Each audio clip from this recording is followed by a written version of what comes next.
ठाण्यात भाजपच्या वतीनं आधार कार्ड कॅम्प व आदित्य बिर्ला आरोग्य विमा शिबिराचं आयोजन करण्यात आलं आहे।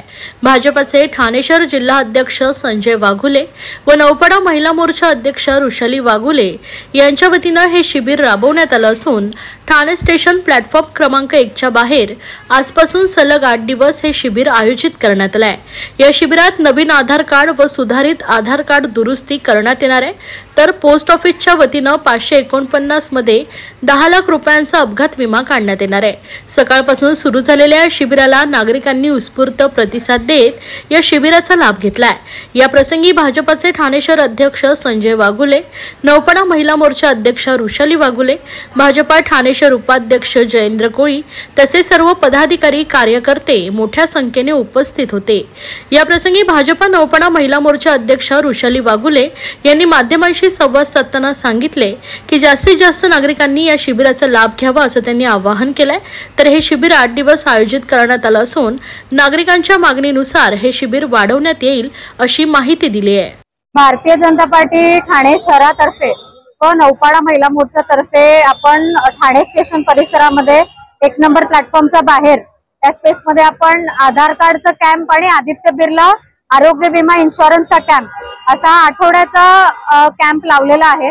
याच्या आधी 2 महिन्या आधी सुद्धा सेम कॅम्प आपण ठाणे शहरामध्ये राबवला होता आणि नागरिकांचा उत्स्फूर्त प्रतिसाद या कॅम्पला तेव्हा सुद्धा मिळाला होता। दिवसाला जवळपास 200 ते 250 नवीन आधार कार्ड असतील, तसेच आदित्य बिर्लाचा जो आरोग्य विमा आहे पोस्टातर्फे तो असेल। जवळपास 1001 लोकांनी दिवसाला हा आरोग्य विमाचा इथे खरेदी करून फायदा घेतलेला आहे आणि त्यामुळे इंडियन पोस्ट भारतीय डाक विभागातर्फे विविध योजना या राबवल्या जातात संपूर्ण भारतामध्ये, परंतु इतर इन्शुरन्स कंपनीच्या कंपॅरिझन मध्ये भारतीय डाक विभागाच्या इन्शुरन्सच्या योजना या जास्त प्रमाणामध्ये लोकांपर्यंत पोहोचत नाहीत आणि त्यामुळे या योजना जास्तीत जास्त महिलांपर्यंत, प्रवाशांपर्यंत, विविध नागरिकांपर्यंत पोहोचाव्यात यासाठी म्हणून आपण इथे भारतीय डाक विभागाचं हे कॅम्प आयोजित केलेला आहे। त्यामुळे सुकन्या समृद्धी योजना असेल, तसेच कमी पैशामध्ये किंवा फ्री अकाउंट ओपनिंग असेल पोस्टामध्ये, त्या सर्व योजना आपण इथे जास्तीत जास्त लोकांपर्यंत पोहोचतील कशा आणि कसं कन्व्हर्जन होईल लोकांचं पोस्टाच्या याच्यामध्ये, हे भारतीय डाक विभागाचे विविध पोस्टातले अधिकारी असतील, तसेच आदित्य बिर्लाचे अधिकारी असतील, हे सर्व इथे 1 आठवडाभर हे काम करणार आहेत आणि त्यामुळे मागच्या कॅम्पमध्ये जवळपास 30 ते 40 हजार लोकांनी या कॅम्पचा फायदा घेतला होता आणि या कॅम्पमध्ये तो आकडा 100% डबल होईल, कारण नागरिकांनी या आरोग्य विम्याचा फायदा घेतलेला आहे। त्यामुळे लोक विचारून इथे या कॅम्पचा फायदा घेत आहेत। त्यामुळे आम्हाला पूर्ण विश्वास आहे आणि मीडियातर्फे मी नागरिकांना सांगेन, ठाणेकर नागरिकांना, की ठाणे स्टेशन परिसरामध्ये हा कॅम्प आहे आणि अगदी 5 मिनिटांमध्ये तुमचा आधार कार्ड असेल किंवा आरोग्य विमा असेल काढून मिळतोय। त्यामुळे जास्तीत जास्त लोकांनी याचा फायदा घ्यावा। हा कॅम्प आजपासून आठवडाभर चालणार आहे। मागच्या वेळेस हा 20 दिवस चालला होता, त्यामुळे नागरिकांचा जसा प्रतिसाद वाढत जाईल तसा हे कॅम्प एक्सटेंड सुद्धा होऊ शकतो। त्यामुळे आता हा 1 आठवडा कंपल्सरी इथे ठाणे स्टेशन परिसरात सुरू राहणार। तुम्ही बघू शकता कॉलेजचे स्टुडंट सुद्धा इथे मोठ्या प्रमाणामध्ये आरोग्य विमा काढत आहेत। हा आरोग्य विमा इतका चांगला आहे की वार्षिक 550 मध्ये तुम्हाला 10 लाखाचं कव्हर मिळतं। यामध्ये रेल्वे प्रवासामध्ये बऱ्याचदा गर्दीमुळे हात मुरगळला जातो, बऱ्याचदा इतर प्रकारच्या इजा होतात लोकांना, त्यामुळे डेलीचं हॉस्पिटलायझेशन असेल, तसेच विविध कव्हर असतील, हे ह्या विम्यामध्ये उपलब्ध आहेत आणि हे पोस्टातर्फे असल्यामुळे ह्या विम्याचे जे प्रीमियम आहे तो फार कमी आहे as compared to other private bank. जर तुम्ही हा विमा काढायला गेला तर हा 6 ते 7 हजाराचा विमा आहे, जो तुम्हाला भारतीय डाक विभागामध्ये 550 रुपयामध्ये फक्त मिळत आहे।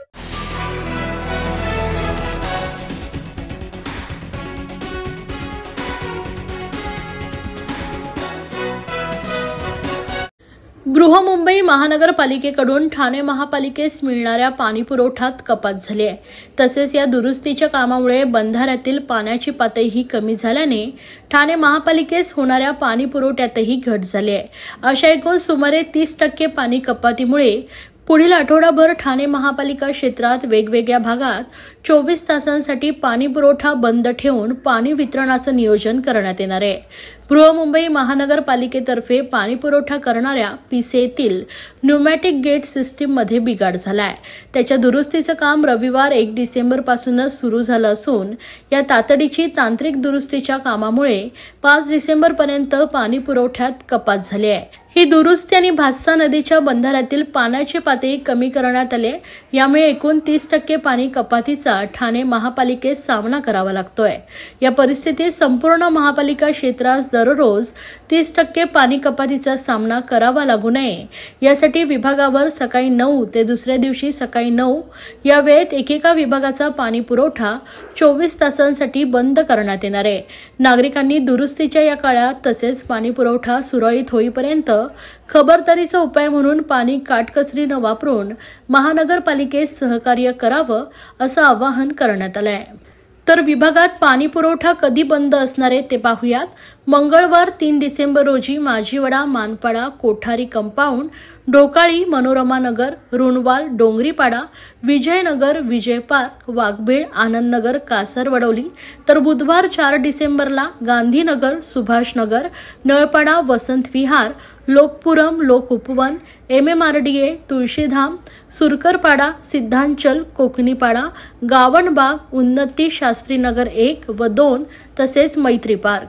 तर गुरुवार 5 डिसेंबर रोजी सिद्धेश्वर, चंदनवाडी, पाटीलवाडी, चरई, मावळी मंडळ, कोळबाड, गोकुळनगर, आझादनगर, खोपट, सिव्हिल हॉस्पिटल परिसर, डॉक्टर बाबासाहेब आंबेडकर रोड परिसर. तर शुक्रवार 6 December Dattawadi, Bombay colony, Jeevanbag, Mumbradevi, Shaileshnagar, Udaynagar, Retibandar, Samratnagar, Narayannagar, make company, जलकुंभ ते शंकर मंदिर, संजय नगर परिसर. तर शनिवार 7 डिसेंबर रोजी राबोडी 1 व 2, आकाशगंगा, जेल टाकी परिसर, जरीमरी, वृंदावन, श्रीरंग, विकास कॉम्प्लेक्स, डॉक्टर बाबासाहेब आंबेडकर नगर, कळवा, मनीषा नगर, आतकोणेश्वर नगर, भास्कर नगर, पौळपाडा, खारेगाव, रघुकुल तसेच पारसिक नगर. तर रविवार 8 डिसेंबर रोजी लोकमान्य पाडा नंबर 1, 2, दोस्ती, वेदांत, आकृती संकुल, अरुण क्रीडा मंडळ, मनोरुग्णालय परिसर, रहेजा, कशिश पार्क, शिवाजीनगर, धर्मवीर नगर, साठेवाडी, रघुनाथ नगर, इटरनेटी, विष्णुनगर, भास्कर कॉलनी, ब्रह्मांड सोसायटी, घंटाळी, राममारुती रोड अशा विविध भागात दर दिवशी 24 तास हा पाणी पुरवठा बंद राहणार आहे. सर्व नागरिकांना आवाहन करण्यात येत आहे की सध्या डासांमार्फत पसरणाऱ्या डेंग्यू या आजाराचा प्रसार रोखण्यासाठी प्रत्येकाने पुढील प्रमाणे कार्यवाही करावी. डेंग्यू आजार एडिस इजिप्ती हा डास चावल्याने होतो. या डासांची पैदास साचलेल्या किंवा साचवलेल्या स्वच्छ पाण्यामध्ये होते. 8 दिवसांपेक्षा जास्त दिवस पाणी उघडे व साचून राहिल्यास त्यात डास अंडी घालतात. अंड्यांच्या अळ्या तयार होऊन पुढे डास तयार होतात. यासाठी आपल्या घरातील पाणी साठे उदाहरणार्थ बॅरल्स, पिंपे, टाक्या, हौद, रांजणे इत्यादी दर आठवड्याला रिकामे करून घासून पुसून कोरडे करून पुन्हा भरावे. 1 दिवस कोरडा दिवस म्हणून पाळावा. पाणी साठ्यांना घट्ट झाकणे बसवावीत किंवा जुनी साडी, चादर, धोतर यांनी बांधून झाकून ठेवावीत, म्हणजे डास त्यात जाऊन अंडी घालणार नाहीत. घराच्या गच्चीवर, आजूबाजूला, अंगणात कोठेही पाणी साचू देऊ नये. भंगार सामान उघड्यावर टाकू नये. उदाहरणार्थ टायर्स, प्लास्टिक सामान, कुंड्या, टाकाऊ वस्तू इत्यादी. अशा सामानात पावसाचे पाणी साठून त्यात डेंग्यूच्या डासांची पैदास होते. घरातील कूलर्स, फ्रीजच्या पाठीमागील ट्रे हे देखील वेळोवेळी कोरडे करावेत. लक्षात ठेवा, नुसत्या फवारणीने डास घनता कमी होत नाही, तर त्यासाठी डास पैदास ठिकाणे नष्ट करणे ही आपल्या सर्वांची जबाबदारी आहे. कोणताही ताप अंगावर न काढता जवळच्या शासकीय रुग्णालयात मोफत औषधोपचार घ्या. अशा प्रकारे नागरिकांनी सहकार्य केल्यास डेंग्यूचा प्रसार रोखणे सहज शक्य आहे. लहान शस्त्रक्रिया करायची झाली तरी उपचारासाठी खर्च करणं सर्वांना शक्य होत नाही. अशातच लहान मुलांची जोखमीची शस्त्रक्रिया करायची झाल्यास प्रचंड खर्च येतो. मात्र अशा सर्व शस्त्रक्रिया रविवारी ठाणे सिव्हिल रुग्णालयात मोफत करण्यात आल्या आहेत. राष्ट्रीय बाल स्वास्थ्य कार्यक्रमाअंतर्गत 0 ते 18 वयोगटातील मुला-मुलींच्या हर्निया, डोळे, रक्ताची गाठ, चिकटलेली बोट, फायमोसिस, मान, पोटाची गाठ अशा तब्बल 100 शस्त्रक्रिया एकाच दिवशी करण्यात आल्या आहेत. 1.5 वर्षापूर्वी वागळे इस्टेट येथे तात्पुरत्या स्वरूपात सिव्हिल रुग्णालयात स्थलांतर करण्यात आले.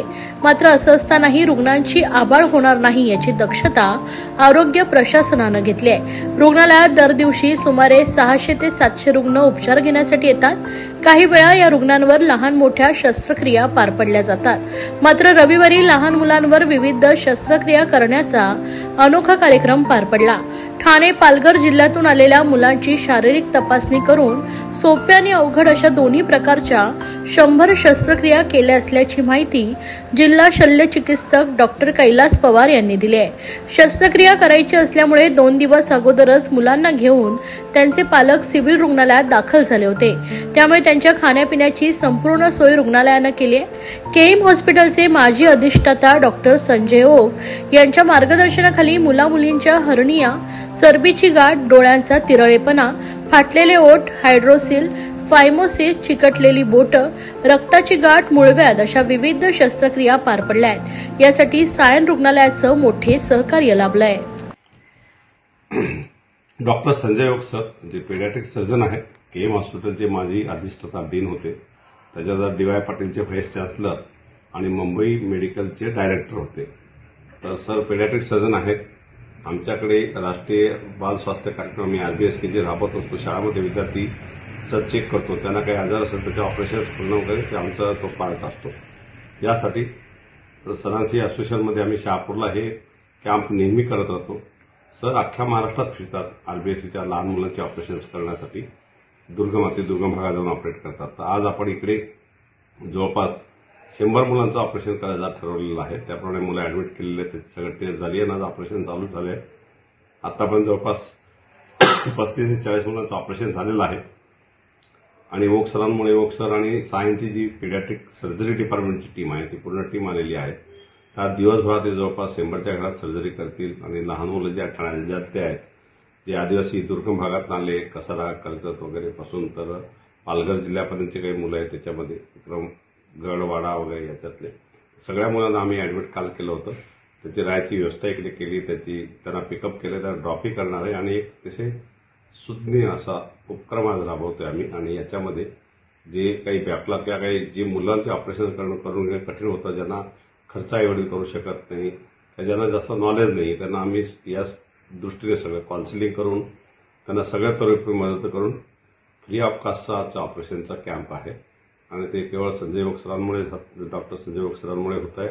आणि खरोखर आम्ही त्यांना धन्यवाद देतो की सरांनी संडेच्या दिवशी येऊन एवढ्या मोठ्या प्रमाणात इथे सर्जरी करायचं मान्य केलं. ते आज सर्जरी करतायत. आणि याच्यानंतरही रेग्युलरली संडेला आपण काही वार ठरवून संजय ओक सरांचं पेडियाट्रिक सर्जरीचं कॅम्प आपण इथे ठेवणार आहे. आणि आपल्या जिल्ह्यातही सध्या शहापूरला होते, आपण दुसऱ्या ठिकाणी पण चालू करायचं, जेणेकरून एकही बालक जिल्ह्यातला कुठल्या तरी कंजेनिटल डिफॉर्मिटीने किंवा कंजेनिटल आजाराने किंवा एखादा हर्निया असेल, हायड्रोसिल असेल, डोळ्याचा तिरळेपणा असेल, टंग टाय असेल, या किंवा चरबीच्या गाठी असतील, किंवा असे वेगवेगळे प्रकारचे जे मुलांना आजार असतात ते ऑपरेशन्स आपण इथे करणार आहोत. त्याच्यामुळे अतिशय गोरगरीब लोकांना, आदिवासी आणि खेडेगावातल्या लोकांना, शहरी लोक पण आहेत, त्याच्यामध्ये सगळ्यांना त्याचा मोठा फायदा होणार आहे.